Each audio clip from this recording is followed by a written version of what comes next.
اب آپ غور فرمائیں کہ قادیانی ان کے کفر میں جو شک کرے وہ خود کافر ہو جاتا ہے. اور میں یہ کہا کرتا ہوں کہ اگر مرزا غلام قادیانی نبوت کا دعویٰ نہ بھی کرتا وہ پھر بھی کافر ہوتا. اتنے پوائنٹ نقطۂ نظر سے وہ کافر ہے. لیکن قادیانیوں کا دعویٰ تو ہے نا کہ ہم قرآن کو مانتے ہیں. ان کا دعویٰ تو ہے نا کہ ہم قرآن کو مانتے ہیں. اب سوال یہ پیدا ہوتا ہے کہ جب وہ کہتے ہیں کہ ہم قرآن کو مانتے ہیں تو پھر وہ اس آیت کے ہوتے ہوئے ختم نبوت کا انکار کیوں کرتے ہیں؟ کیوں کہتے ہیں کہ جی مرزا بھی نبی تھا یا نبی استغفر اللہ سرکار کے بعد آ سکتے ہیں؟ دیکھیں بات یہ ہے کہ جو بندہ بھی اپنے آپ کو مسلمان کہے گا وہ قرآن کے لفظوں کا انکار نہیں کرے گا بلکہ وہ قرآن کی تعویل فاسد کرے گا. جیسے باطنیہ نے یہ کہا تھا کہ اسلام میں کوئی روزے کا تصور نہیں ہے کہ تم جو بھوکا رہتے ہو پورے دن. پھر انہوں نے کہا جی ابھی قرآن تو کہتا ہے کتب علیکم الصیام، تم پر صیام فرض ہے، تم پہ صوم فرض ہے. انہوں نے کہا ہم صیام کو مانتے ہیں، روزے کو نہیں مانتے. کیوں؟ صیام کا لفظی معنی ہے رک جانا. حضرت مریم نے کہا نا انی نذرت للرحمن صوما فلن اکلم اليوم انسیا، میں نے صوم کی نظر مانی ہے، آج میں کسی انسان سے بات نہیں کروں. کہتے ہیں صوم کا معنی ہے رک جانا. تو صوم سے یہ مراد نہیں ہے کہ تم پورا دن بھوکے پیاسے رہو. صوم سے مراد یہ ہے کہ تمہیں تمہارے امام نے جو راز کی بات بتائی ہے وہ کسی کو بتایا نہ کرو. صوم کا انکار نہیں کیا، روزے کا انکار کیا. اسی طرح انہوں نے نماز کا انکار کر دیا، صلاۃ کا انکار نہیں کیا. کہا صلاۃ کا معنی ہے دعا مانگنا، ہم دعا مانگ لیتے ہیں. لیکن یاد رکھیے اسلامی تعلیمات کے مطابق قرآن صرف لفظوں کا نام نہیں ہے. القرآن هو اللفظ والمعنى جمعا، قرآن لفظ اور معنی دونوں کے مجموعے کا نام ہے. جس اللہ کے نبی صلی اللہ تعالی علیہ وآلہ وسلم نے ہمیں یہ بتایا نا، اللہ نے صلاۃ لازم کی ہے. انہوں نے امت کو اندھیرے میں نہیں چھوڑا بلکہ نماز پڑھ کے فرما دیا صلو کما رأیتمونی اصلی، جیسے میں کرتا ہوں ویسے ہی کرو. اللہ کی حکم صلاۃ سے یہی مراد ہے. اگر صوم کا فرمایا نا تو روزہ رکھ کے فرما دیا کہ اللہ کی حکم صوم سے یہی مراد ہے. منکرین ختم نبوت کا دعویٰ یہ ہے کہ ہم رسول کریم علیہ الصلوۃ والسلام کو خاتم النبیین تو مانتے ہیں، کیونکہ لفظ کا تو انکار نہیں کر سکتے، لیکن ہم آخری نبی نہیں مانتے. کیوں نہیں مانتے بھائی؟ کہتے ہیں جی خاتم النبیین کا معنی ہوتا ہے افضل النبیین، سب سے افضل نبی. ہم خاتم النبیین مانتے ہیں لیکن افضل النبیین نہیں مانتے. سامعین محترم، پہلے یہاں پر یہ غور فرمائیں، اگر ایک بندہ یہ کہے کہ میں اقیم الصلاۃ کو تو مانتا ہوں لیکن میں نماز کو نہیں مانتا، مسلمان ہوگا یا کافر ہوگا؟ کافر ہوگا نا، اس کا انکار کر دیا نا. میں کتب علیکم الصیام کو مانتا ہوں لیکن میں روزے کو نہیں مانتا، وہ بھی کافر ہوگا. تو خاتم النبیین کا معنی ہے آخر النبیین، جو خاتم النبیین کے لفظ کو ماننے کا دعویٰ کرے اور خاتم النبیین کا وہ معنی نہ کرے جو جمہور امت نے بیان کیا، جو سرکار نے بیان فرمایا، وہ بھی اسی طرح کافر ہوگا جس طرح نماز کا انکار کرنے والا کافر ہے۔ اب آپ آ جائیں، اب آپ اس چیز پہ آئیں کہ ہم قرآن مجید سے سمجھیں کہ یہاں اس کا معنی کیا بنتا ہے۔ غور کریں نا، ذرا تردد کرتے ہیں، اس چیز میں غور کرتے ہیں کہ اس کا معنی کیا بنتا ہے۔ دیکھیں، توجہ فرمائیں، کسی بھی آیت کو سمجھنے کے لیے تین بنیادی چیزیں ہوتی ہیں۔ سب سے پہلی بات یہ ہوتی ہے اس کے پس منظر کی روشنی میں آیت کو سمجھیں، جس کو اسباب النزول کہا جاتا ہے۔ دوسری بات یہ ہے کہ یہ دیکھیں کہ یہ لفظ لغت میں کس معنی میں استعمال ہوتا ہے، اور تیسری بات یہ ہے کہ مفسرین نے اس سے کیا چیز مراد لی ہے، اور ایک چیز اور کہ قرآن مجید کو دیگر قرآنی نصوص کی روشنی میں سمجھیں۔ القرآن یفسر بعضہ بعضا، اللہ کا قرآن بعض بعض کی تفسیر کرتا ہے۔ مراد یہ ہے کہ قرآن مجید کا کوئی ایسا معنی نہیں لیا جا سکتا جو دیگر آیات کے ساتھ ٹکرا جائے۔ اگر آپ اس روشنی میں سمجھیں گے پھر آپ کو یہ سمجھ آئے گی کہ قرآن مجید سے عقیدہ ختم نبوت کس طرح ثابت ہوتا ہے۔ سامعین محترم، پہلے آپ اس آیہ کریمہ کا پس منظر دیکھیں۔ ہوا یہ کہ حضرت زید بن حارثہ رضی اللہ تعالیٰ عنہ، جو رسول کریم صلی اللہ تعالیٰ علیہ وآلہ وسلم کے منہ بولے بیٹے تھے، آپ کے متبنہ تھے، اڈاپٹڈ سن تھے، ان کی شادی ہوئی رسول کریم صلی اللہ تعالیٰ علیہ وآلہ وسلم کی پھوپھی ذات زین حضرت زینب کے ساتھ۔ ان میں نبانا ہوا، حضرت زید نے حضرت زینب کو طلاق دے دی۔ اب حضرت زینب نے رسول کریم صلی اللہ تعالی علیہ وآلہ وسلم کا حکم مانتے ہوئے ایک ایسے شخص سے شادی کی تھی جو قریش میں سے نہیں تھا، یعنی مادی لحاظ سے ان کے مرتبے میں نہیں آتے تھے حضرت زید۔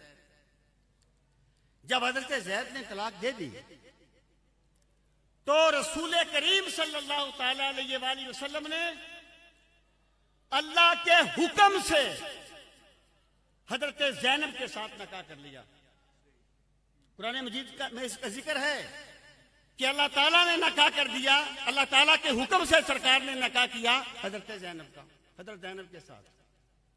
اب جو مشرکین تھے نا، اب انہوں نے شور مچانا شروع کر دیا، کہنے لگے دیکھو، اچھا ان کا جو معاشرہ تھا نا، اس میں منہ بولا بیٹا سگے بیٹے کے حکم میں ہوتا تھا، یعنی جو احکام سگے بیٹے کے ہوتے ہیں وہی منہ بولے بیٹے کے بھی ہوتے تھے۔ انہوں نے کہا کہ دیکھو، انہوں نے تو اپنی بہو سے نکاح کر لیا، متعلقہ بہو سے نکاح کر لیا۔ جب انہوں نے یہ اعتراض کیا، اور یہ بھی میرے پاک نبی کی عظمت کا ایک پہلو ہے کہ اعتراض سرکار مدینہ پہ ہوتا ہے، جواب خود میرا رب کریم عطا فرماتا ہے۔ انہوں نے کہا کہ اپنے متعلقہ بہو سے نکاح کر لیا۔ اس پس منظر میں اللہ رب العزت نے یہ ارشاد فرمایا ما کان محمد ابا احد من رجالکم، کہ محمد صلی اللہ علیہ وسلم تم مردوں میں سے کسی کے باپ نہیں ہیں۔ مطلب کیا ہے؟ تم جو کہتے ہو کہ اپنی بہو سے نکاح کر لیا، تو زید ان کا بیٹا تھا کب جو تم یہ کہو کہ انہوں نے اپنی بہو سے نکاح کر لیا؟ اور دیکھیں جو رجل کا لفظ ہوتا ہے نا، جس کی جمع رجال ہے، اس کا اطلاق ہوتا ہے بالغ انسان پر۔ سرکار کے صاحبزادے تھے لیکن بچپن میں ان کا وصال ہو گیا تھا، کوئی رجل کی عمر کو نہیں پہنچا تھا۔ تو جواب دیا ما کان محمد ابا احد من رجالکم، آپ تم میں سے کسی مرد کے باپ نہیں ہیں، اس لیے تمہارا یہ کہنا فضول ہے کہ دیکھو اپنی بہو سے نکاح کر لیا، اپنی متعلقہ بہو سے نکاح کر لیا۔ پھر ایک سوال یہ پیدا ہوتا تھا کہ ٹھیک ہے جناب، ہم نے مان لیا کہ تمہارے قوانین ہمارے رسم و رواج سے یا ہمارے قوانین سے الگ ہے، آپ بیٹا نہیں مانتے، آپ اس پر بیٹے کے احکام نہیں نافذ کرتے، نہ کریں۔ ہمارے عرف میں تو ہم متبنہ پر بیٹے کے احکام ہی نافذ کرتے ہیں نا، یعنی یہ ہمارے طریقے کے مطابق تو غلط ہوا، آخر کیا ضروری تھا کہ یہ کام تم نے کیا؟ میرے رب نے اس کا جواب دیا وَلَٰكِن رسول اللہ، باپ نہیں ہیں لیکن اللہ کے رسول ہیں، اور رسول کا منصب یہ ہوتا ہے کہ اگر لوگوں نے اللہ کے کسی حلال کو حرام کر دیا ہے یا کسی حرام کو حلال کر دیا ہے تو رسول لوگوں سے نہیں ڈرتے بلکہ ڈنکے کی چوٹ اپنے رب کے حکم کو نافذ کر دیتے ہیں۔ ولیکن رسول اللہ، اللہ کے رسول ہیں، تم نے اپنے پاس سے حلت و حرمت کے قوانین بنا لیے ہیں، اللہ کے رسول اللہ تعالیٰ کے حکم کی تعمیل کرتے ہیں، اور جو حلال ہے اس کو حلال ثابت کرتے ہیں اور جو حرام ہے اس کو حرام ثابت کرتے ہیں۔ اچھا، یہ جو دو لفظ آگے بڑھنے سے پہلے ایک میں اور چیز عرض کروں، یہ جو ہے نا جس کو ربط آیات یا نظمیں کلمات یا نظمیں آیات کہا جاتا ہے، اس میں ذرا غور فرمائیں، ان میں کیا ربط ہے؟ ما کان محمد ابا احد من رجالکم ولکن رسول اللہ، یعنی ابوت کی نفی میں اس بات رسالت میں کیا ربط ہے؟ اس میں ایک تو یہ میں نے جو پہلے عرض کیا کہ تم یہ نہ کہنا کہ جی ہم تو ایسا کرتے ہیں نا، نہیں، یہ اللہ کے رسول ہیں اور اللہ کے رسول وہی کرتے ہیں جو اللہ چاہتا ہے، وہ زمانے کی پرواہ نہیں کرتے۔ یہ دنیا داروں کا طریقہ ہے کہ وہ کہتے ہیں جو لوگ چاہتے ہیں، اللہ کے رسول وہ کہتے ہیں جو اللہ چاہتا ہے، بے شک ایک بندہ بھی ان کا ساتھ نہ لے۔ صاحبزادہ حضرت علامہ خالد سلطان سروری صاحب آج کے مہمان خصوصی تشریف لائے، ہم انہیں خوش آمدید کہتے ہیں۔ نعرہ تکبیر، نعرہ رسالت، نعرہ حیدری، نعرہ غوثیہ۔ ماشاءاللہ جنرل سیکرٹری جماعت اہل سنت پاکستان صاحبزادہ پیر خالد سلطان سروری القادری، سجادہ نشین درگاہ عالیہ حضرت سخی سلطان باہو رحمت اللہ علیہ تشریف لا چکے ہیں، میں ان کو خوش آمدید کہتا ہوں اپنی کرسی تک۔ ماشاءاللہ خوش آمدید پیر صاحب۔ یہ سید ریاض حسین شاہ صاحب کے بعد جماعت اہل سنت پاکستان کے مرکزی سیکرٹری جنرل منتخب ہوئے ہیں اور پورے ملک کے علماء اور مشائخ کی تائید کے ساتھ جنرل سیکرٹری منتخب ہوئے ہیں۔ اللہ ان کو ہمت اور توفیق دے تاکہ یہ مسلمانوں کی اور زیادہ خدمت کر سکے۔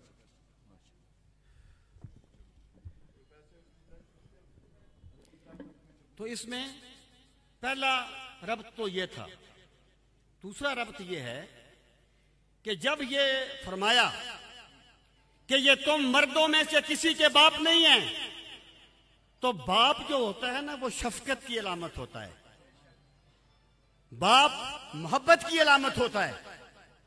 جب ابوت کی نفی کی تو ایک شبہ سا پیدا ہوتا تھا، شاید شفقت میں کوئی کمی ہے، اللہ پاک نے فرمایا باپ تو نہیں ہے کسی مرد کے، لیکن اللہ کے رسول ہیں، اور جتنی محبت رسول اپنے امتی سے فرماتے ہیں باپ اپنے بیٹے کے لیے اس کا تصور بھی نہیں کر سکتا۔ تو ابوت کی جو نفی کی تھی، وہاں جو شفقت کی نفی کا شائبہ پیدا ہو سکتا تھا، ولیکن رسول اللہ کہہ کے اس کو ختم کر دیا۔ اچھا، پھر یہ سوال پیدا ہوتا تھا کہ ٹھیک ہے جی، اللہ کے رسول ہیں اور انہوں نے رسم کو ختم کر دیا، اور یاد رکھنا میری بات کو، لوگوں کے رسم و رواج کے خلاف چلنا آسان کام نہیں ہوتا، یہ بڑے جلیل القدر لوگوں کا کام ہوتا ہے۔ پھر یہ سوال پیدا ہوا کہ اگر یہ اللہ کے رسول نے یہ بات کر دی ٹھیک ہے، لیکن رسول تو آتے رہتے ہیں، رسولوں کا سلسلہ تو جاری ہے، تو کیا ضروری تھا کہ انہوں نے ہی یہ کام کرنا ہے، انہوں نے ہی اس کی نفی کرنی تھی؟ تو اللہ پاک نے فرمایا وَخَاتَمَ النَّبِيِّينَ، اب رسولوں کا سلسلہ جاری نہیں رہے گا، میرے نبی صلی اللہ علیہ وسلم اللہ تعالیٰ کے آخری نبی ہیں۔ یعنی وہ جو شبہ تھا نا، اس کا ازالہ کر دیا خاتم النبیین سے۔ ایک اور چیز پہ غور فرمائیں، نبی اور رسول کے جو دو لفظ ہیں نا، یہ متعدد ان میں اختلافات بیان کیے گئے ہیں، کوئی 14-15 کی حد تک۔ کبھی کبھی یہ مترادف بھی استعمال ہوتے ہیں، کبھی کبھی یہ نبی اور رسول کے لفظ آپس میں مترادف بھی استعمال ہوتے ہیں۔ جیسے رسول کریم صلی اللہ تعالی علیہ وآلہ وسلم کو کبھی یا ایھا النبی فرمایا گیا، کبھی یا ایھا الرسول فرمایا گیا، استعمال ہوتے ہیں۔ لیکن جب یہ عموماً استعمال ہوں، ان میں ایک فرق ہوتا ہے۔ فرق یہ ہے کہ رسول اسے کہتے ہیں جو نئی شریعت لاتا ہے، صاحب کتاب ہوتا ہے، اور اس پر بھی رسول کا اطلاق ہوتا ہے جو کسی پرانی کتاب کی تبلیغ کسی نئی قوم میں کرے، جبکہ نبی اسے کہتے ہیں جو کسی سابقہ رسول کی شریعت کے مطابق اسی قوم میں تبلیغ کرتا ہے جس قوم میں وہ پہلا رسول تبلیغ کرتا تھا۔ اب رزلٹ کیا نکلا؟ رزلٹ یہ نکلا کہ نبی اور رسول میں جو نسبت ہے نا، وہ یہ ہے، عام خاص کی نسبت ہے کہ ہر رسول نبی بھی ہوتا ہے، اس معنی سے ہر رسول نبی بھی ہوتا ہے، لیکن ہر نبی رسول نہیں ہوتا، اس معنی کے اعتبار سے۔ یعنی اب یوں کہیے کہ رسول صاحب کتاب ہے اور نبی اس کے مطابق عمل کرتا ہے۔ اب دیکھیے یہاں اللہ تعالیٰ نے اسلوب بدل دیا، ما کان محمد ابا احد من رجالکم ولکن رسول اللہ فرمایا تھا نا، تو اس کا مشابہ لفظ کیا تھا؟ ولکن رسول اللہ و خاتم الرسل فرمایا جاتا کہ اللہ کے رسول ہیں اور آخری رسول ہیں، لیکن نہیں، وہاں بدل دیا لفظ کو، رسول کی جگہ پہ نبی کر دیا کہ ولیکن رسول اللہ و خاتم النبیین، اسلوب بدل دیا، نبی کر دیا۔ مطلب کیا ہے؟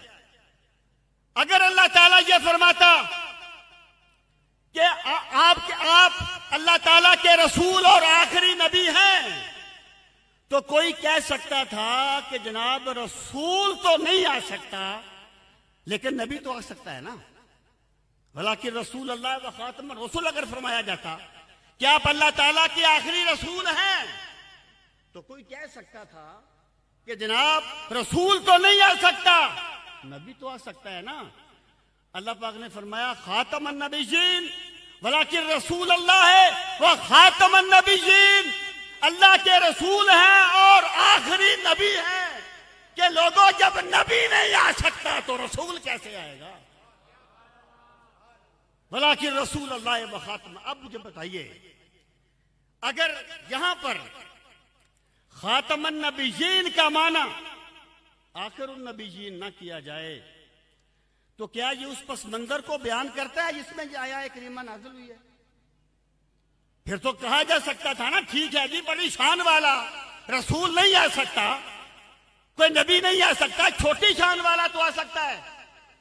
تو یہ آیت کا اسلوب بتاتا ہے کہ خاتم النبیین سے مراد ہے آخر النبیین۔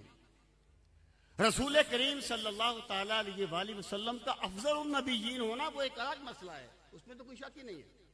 آگے فرمایا وَقَانَ اللَّهُ بِكُلِّ شَيْءٍ عَلِيمًا، اور بے شک اللہ تعالی ہر چیز کو خوب جاننے والا ہے۔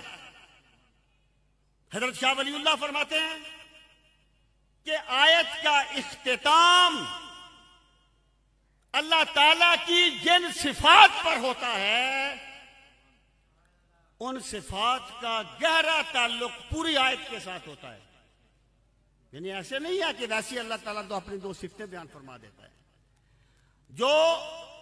جو ہوتا ہے اللہ تعالیٰ کی جس صفت سے آیت کا اختتام ہوتا ہے نا، اس کا بڑا گہرا تعلق پوری آیت کے ساتھ ہوتا ہے۔ یہاں کیا ہوا؟ اللہ پاک نے اپنے علم محیط کا بیان فرمایا، وَقَانَ اللَّهُ بِكُلِّ شَيْءٍ مُحِيطٌ وَقَانَ اللَّهُ بِكُلِّ شَيْءٍ عَلِيمًا۔ اور یہ جو علیم ہے نا، یہ اصحاب علم بیٹھے ہیں، میں تو ایک طالب علم ہوں، یہ بیک وقت صفت بھی ہے اور مبالغہ بھی ہے۔ بعض صیغے ہوتے ہیں مبالغہ کے، ان میں شدت پائی جاتی ہے، دوام نہیں پایا جاتا۔ بعض صیغے ہوتے ہیں صفت کے، ان میں دوام پایا جاتا ہے، شدت نہیں پائی جاتی۔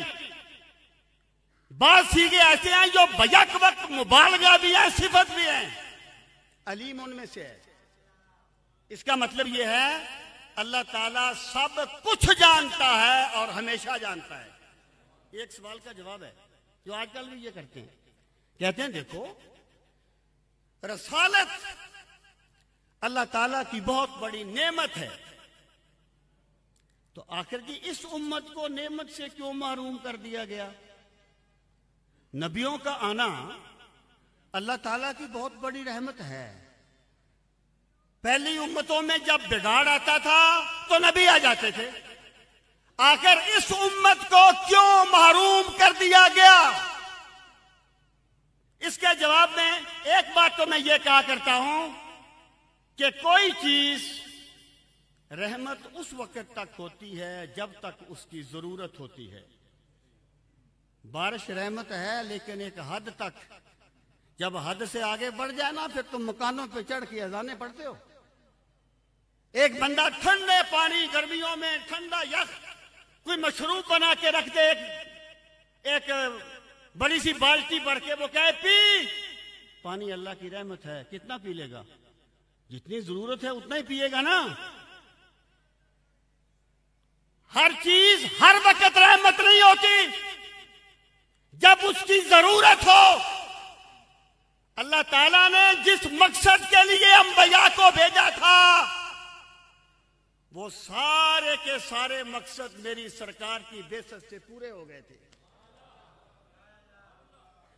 اللہ تعالیٰ نے وہ دین دیا جو مکمل دین ہے قیامت تک۔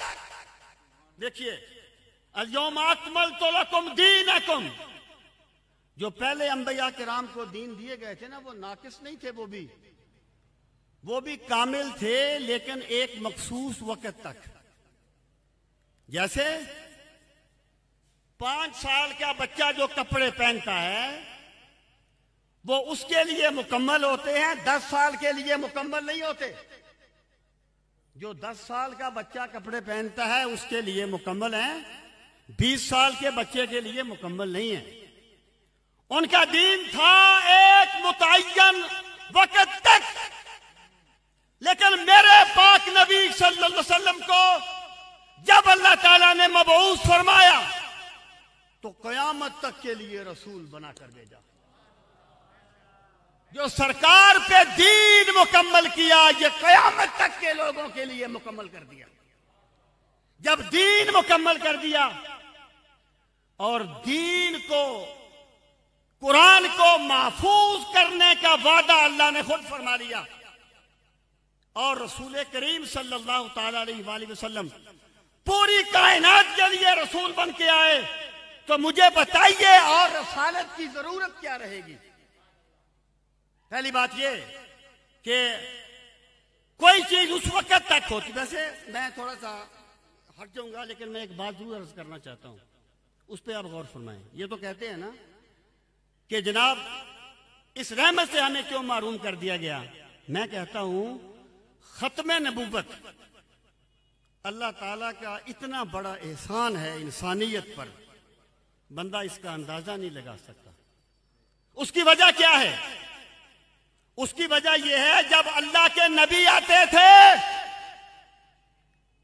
تو میرے بھائی پہلے انبیاء کو ماننا آسان ہوتا ہے، اپنے وقت کے زمانے کو نبی کو ماننا بڑا مشکل ہوتا تھا۔ ہم پہلے لوگوں کی عظمت کو مان لیتے ہیں لیکن اپنے زمانے کے عظیم لوگوں کی عظمت کو نہیں پہچانتے۔ حضرت ابراہیم علیہ السلام کو جد الانبیاء کہا جاتا ہے، یہود، نصارہ، مشرکین سب یہ دعویٰ کرتے ہیں ہم ان کی ملت کے پیروکار ہیں، لیکن مجھے بتاؤ کہ جب وہ اس دنیا میں تشریف فرماتے کتنوں نے مان لیا تھا انہیں اللہ کے پیغمبر، اللہ کے رسول؟ وجہ کیا ہے کہ انسان ہمیشہ ماضی میں جیتا ہے، تو رسول کو پہچاننا ایک طرف اتنا مشکل کام تھا اپنے زمانے کے رسول کو پہچاننا، اور دوسری طرف اب ایمان اور کفر کا دار و مدار ذات پیغمبر پر ہے۔ اللہ کا رسول آگے، مانو گے تو مسلمان ہو، نہ مانو گے تو کافر ہو، لاکھ ہی باتیں کرتے رہو۔ اتنا نازک معاملہ ہے، میرے پاک رب نے حضور رحمت للعالمین کی ذات گرامی پر نبوت اور رسالت کا سلسلہ ختم کر کے انسانیت کو اپنے زمانے کے پیغمبر کے پہچاننے کے امتحان سے محفوظ فرما لیا۔ یہ اللہ تعالیٰ کی بہت بڑی رحمت ہے ختم نبوت کا عقیدہ۔ سامعین محترم، اگلی بات میں یہ کروں گا کہ اللہ تعالیٰ نے خود اس کا جواب دے دیا، فرمایا وَكَانَ اللَّهُ بِكُلِّ شَيْءٍ عَلِيمًا۔ تم یہ نہ کہو کہ رسولوں کا آنا کیوں بند ہو گیا، کس لیے یہ ہو گیا، کس لیے رسولوں کی آمد بند ختم ہو گئی۔ اللہ تعالیٰ بہتر جانتا ہے اس نے رسولوں کی آمد کا سلسلہ کب شروع کرنا ہے اور کب ختم کرنا ہے۔ وَكَانَ اللَّهُ بِكُلِّ شَيْءٍ عَلِيمًا۔ سامعین محترم، یہ آیہ کریمہ۔ اب ذرا آپ دوسری چیز پہ غور فرمائیں کہ مرزا قادیانی نے نبوت کا دعویٰ کیا ہے 1903 کے لگ بھگ، 1903 کے لگ بھگ، اور اس کے کذب پر یہ ایک بہت بڑی دلیل ہے کہ انسانی علم تدریجاً ہوتا ہے، سٹیپ بائی سٹیپ، لیکن انبیاء کا علم تدریجاً نہیں ہوتا۔ اللہ تعالیٰ اپنے نبی کو پہلے قدم پر ہی علوم و معارف سے نواز دیتا ہے۔ یہ تو کبھی کچھ تھا، کبھی کچھ تھا، کبھی کچہری میں منشی رہا۔ نسیم حجازی صاحب کہا کرتے تھے کہ میرے والد گرامی نے اور مرزا قادیانی نے پٹواری کا امتحان دیا، کہتے تھے میرے والد صاحب پاس ہو گئے، مرزا فیل ہو گیا۔ کہتے تھے جو پٹواری کا امتحان پاس نہیں کر سکتا وہ نبی کیسے بن سکتا ہے؟ یہ نسیم حجازی کی بات ہے۔ 1903 میں مرزا قادیانی نے نبوت کا دعویٰ کیا۔ میں کہتا ہوں کہ سب سے پہلی تفسیر، ممکن ہے اس کی نسبت میں کوئی کلام ہو، وہ ایک الگ بات ہے۔ حضرت ابن عباس کی تنویر المقباس تھی تفسیر ابن عباس، اس سے شروع کر لو، 1903 تک آ جاؤ۔ ایک تفسیر مجھے دکھا دو کہ کسی مفسر نے اس آیت کے تحت خاتم النبیین کا معنی آخری نبی نہ کیا ہو. ایک تفسیر مجھے دکھا دو. نہیں دکھا سکے. ہے ہی کوئی نہیں، کیونکہ یہ مسئلہ اتنا مسلمہ ہے کہ تمام امت اس پر متفق رہی کہ اللہ تعالیٰ نے نبوت اور رسالت کا جو سلسلہ حضرت آدم سے شروع کیا تھا وہ رسول کریم صلی اللہ تعالی علیہ وآلہ وسلم کی ذات گرامی پہ ختم ہو گیا. اور پھر آپ دیکھیں، ٹھیک ہے خاتم کا لفظ افضل کے معنی میں استعمال ہوتا ہے، لیکن وہ اس کا مجازی معنی ہے میرے بھائی. اچھا دیکھیں، بدھوں کی بات میں آپ کو عرض کروں، یہ قادیانیت ہو، یہ بہائیت ہو، یہ باطنیت ہو، یہ سارے کے سارے مذاہب باطلہ فاسد تعویل پہ کھڑے ہیں. فاسد تعویل پہ. مثلا میں آپ کو ایک مثال دیتا ہوں. ان سے کہا جائے کہ سرکار نے فرمایا لا نبی یا بعدی، میرے بعد نبی نہیں آئے گا. وہ کہتے ہیں یار دیکھو، یہ جو لا کا لفظ ہوتا ہے نا، یہ کبھی کبھی کمال کی نفی کے لیے بھی آتا ہے. جیسے لا صلاۃ لجار المسجد الا فی المسجد، کمال کی نفی کے لیے بھی آتا ہے. او بھائی کمال کی نفی کے لیے وہاں آتا ہے جب اس کے مقابلے میں کوئی نفس نہ ہو، وہاں پر یہ کمال کی نفی کے لیے آتا ہے. اگر تم ایسے ہی کرتے جاؤ گے تو پھر اللہ کو ایک کیسے مانو گے؟ کوئی کہہ دے کیا لا الہ الا اللہ میں لا الہ الا اللہ یہاں پر بھی لا کمال کی نفی کے لیے ہے. اس کا مطلب ہے کہ بڑا معبود تو کوئی نہیں، چھوٹے معبود ہو سکتے ہیں. یہ تعویلات فاسدہ ہیں جس پر یہ پورا مذہب کھڑا ہے. سامعین محترم، تو یہ جو خاتم النبیین ہے نا، اس پر علماء لغت کا اتفاق ہے کہ جب خاتم کا لفظ کسی قوم کی طرف منسوب ہو تو خاتم سے مراد آخر ہوتا ہے.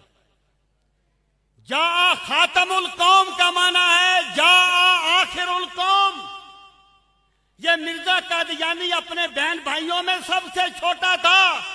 یہ خود پہلے کہا کرتا تھا میں اپنے ماں باپ کا خاتم الاولاد ہوں. تریاق القلوب میں ہے میں خاتم الاولاد ہوں. تو خاتم النبیین جو ہے اس کا معنی. اور پھر میں یہ بات بھی عرض کروں، ایک صاحب نے کہا کہ دیکھو یار یہ تفسیری اختلافات تو ہوتے رہتے ہیں. بھائی یہ تفسیری اختلاف نہیں ہے، یہ نص کا اختلاف ہے. یہ تفسیری اختلاف نہیں ہے، یہ نص کا اختلاف ہے. اور نص کا اختلاف تو کفر ہوتا ہے. پھر آپ دیکھیں، ایک تو یہ آیت کریمہ ہو گئی. اب اللہ پاک نے فرمایا کہ یعنی قرآن میں ایک اصول ہے علماء اسلام نے بیان کیا، القرآن یفسر بعضہ بعضا، کہ قرآن بعض کی تفسیر کرتا ہے. اب ذرا دیکھیں کہ خاتم النبیین کے معنی کی تائید قرآن کریم کے دوسرے مقامات کیا کرتے ہیں، کیا اس کا معنی ہے. ایک میں آپ کو مثال دیتا ہوں. پہلے اللہ رب العزت نے قرآن مجید میں فرمایا، غور کرنا اس بات پہ، وَإِن تُطِيعُوهُ تَهْتَدُوا،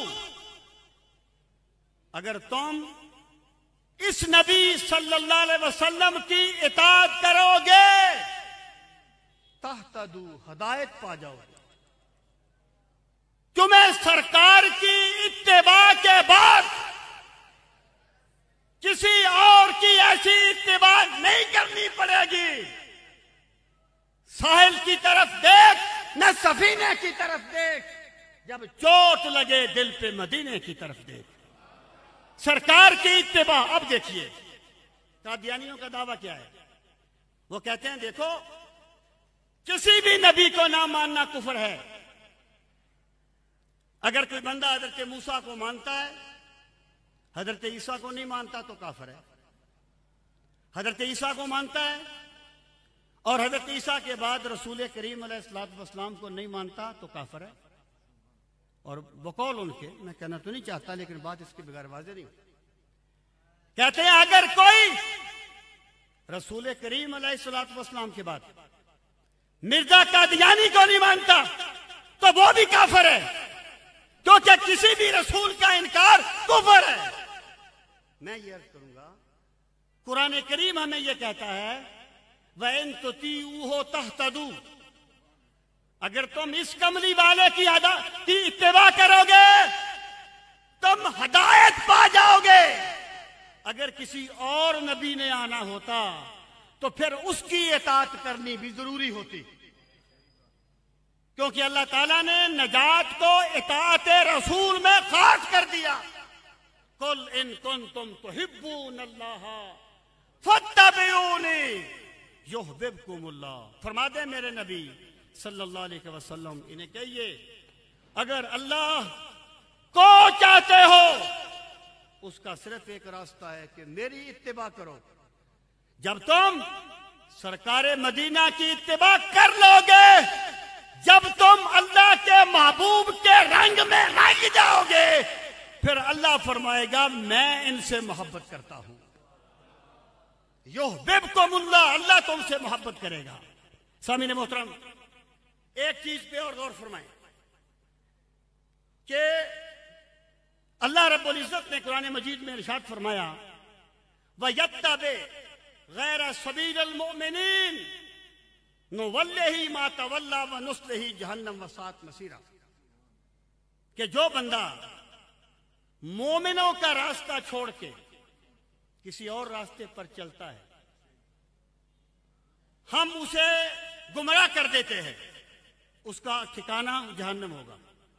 مطلب کیا ہوا کہ مومنوں کے راستے کو چھوڑنا گمراہی ہے۔ اب مجھے بتائیے، جب 1903 میں مرزا قادیانی نے نبوت کا دعویٰ کیا، اس وقت مومنوں کا راستہ کیا تھا جناب؟ سب مومنوں کا کہ نبی آ سکتا ہے یا نبی نہیں آ سکتا؟ نہیں آ سکتا، نہیں آ سکتا۔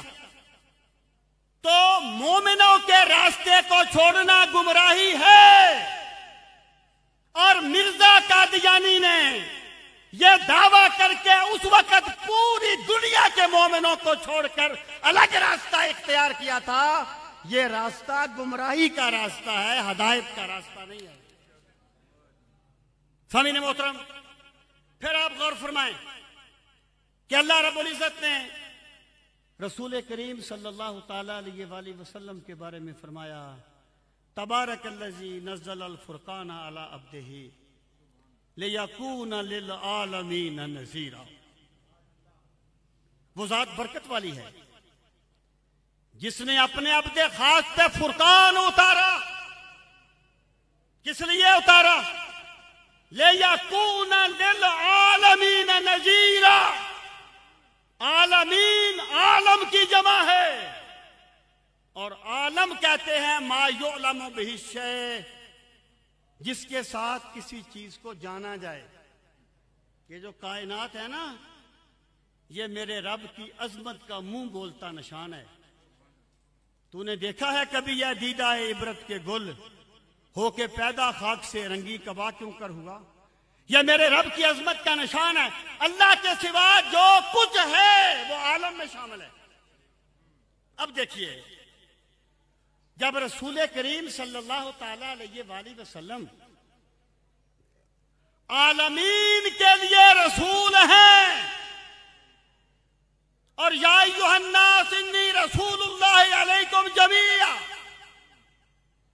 فرما دیں میں تمام لوگوں کی طرف اللہ کا رسول بنا کے بھیجا گیا ہوں۔ جب رسول کریم صلی اللہ تعالی علیہ وآلہ وسلم تمام انسانیت اور تمام عالم کے لیے رسول بن کے آئے، تو جس رسول نے بعد میں آنا ہے وہ کس کی طرف رسول بن کے آئے گا جناب؟ جس رسول نے بعد میں آنا ہے، وہ قول تمہارے، وہ قول قادیانیوں کے، وہ کس کی طرف رسول بن کے آئے گا؟ جبکہ کوئی بندہ ایسا نہیں ہے جس پر میرے رب نے میرے پاک نبی کے دائرہ رسالت کا ٹھپا نہ لگا دیا۔ اور پھر آپ دیکھیں الیوم اکملت لکم دینکم، آج میں نے تمہارے لیے تمہارا دین مکمل کر دیا. اللہ تعالیٰ نے دین قیامت تک کے لیے مکمل کر دیا. تو جب دین مکمل ہو گیا ہے تو اگلا رسول آ کے کیا کرے گا؟ ایک اور آیت پہ غور فرمائیں. اذا خذ اللہ میثاق النبیین لما آتیتکم من کتاب و حکمہ. آج کے ہمارے مہمان خصوصی حضرت علامہ صاحبزادہ پیر سید فدا حسین شاہ صاحب حافظ آبادی. نعرہ تکبیر، نعرہ رسالت، نعرہ حیدری، نعرہ غوثیہ.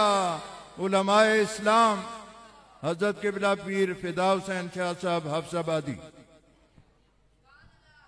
بزرگ وقت پہ آ رہے ہیں. سامعین سنیوں کے آئیں گے 11 بجے جب جلسہ ختم ہو جائے گا انشاءاللہ. مزاج ہی خراب کر دیا سب کا.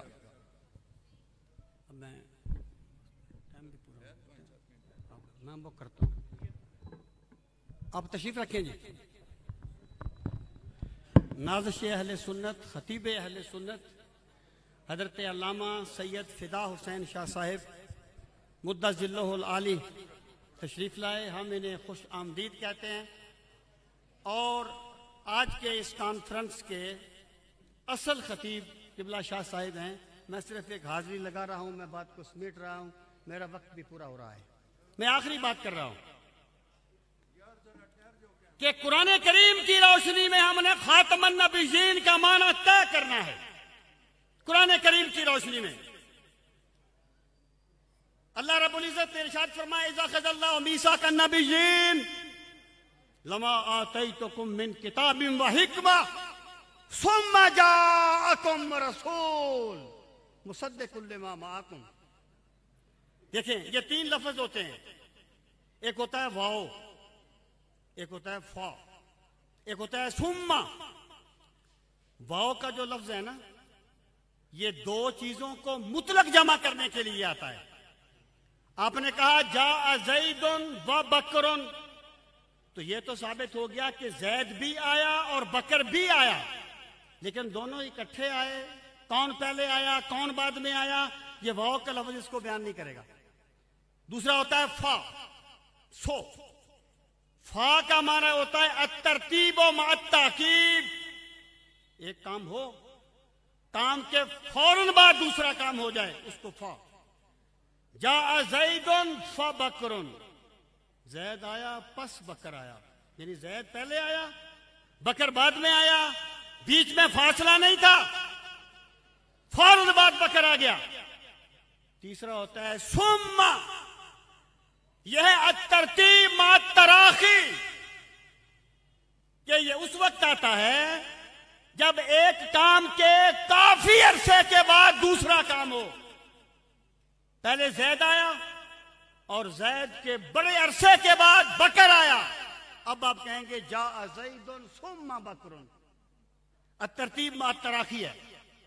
اب اللہ تعالیٰ فرماتا ہے اذا خذ اللہ میثاق النبیین لما آتیتکم من کتاب و حکمہ ثم جاءکم رسول، کہ تم دنیا میں جا چکو گے، میں تمہیں کتاب و حکمت دوں گا. ثم جاءکم رسول، جب تم سارے جا چکو گے پھر میرا وہ عظمت والا رسول آئے گا. یہ لفظ ثم. اور پھر آپ دیکھیں اللہ تعالیٰ نے تمام انبیاء سے عہد لیا تھا نا، کوئی نبی دنیا کے کسی خطے کی طرف گیا، کوئی کسی خطے کی طرف گیا، لیکن یہاں فرمایا ثم جاءکم، کہ تم جہاں بھی گئے ہو پھر میرا ایک نبی آئے گا اور پوری کائنات کے لیے آئے گا. تو لفظ ثم یہ بتاتا ہے کہ رسول کریم صلی اللہ تعالی علیہ وآلہ وسلم سب سے آخر میں تشریف لائے. اس سے ہم یہ سمجھ سکتے ہیں کہ خاتم النبیین کا معنی آخر النبیین ہے، کوئی دوسرا معنی اس کا نہیں ہو سکتا. اللہ تعالی ہم سب کو قرآن مجید کا فہم صحیح نصیب فرمائے. وما علینا الا البلاغ المبین.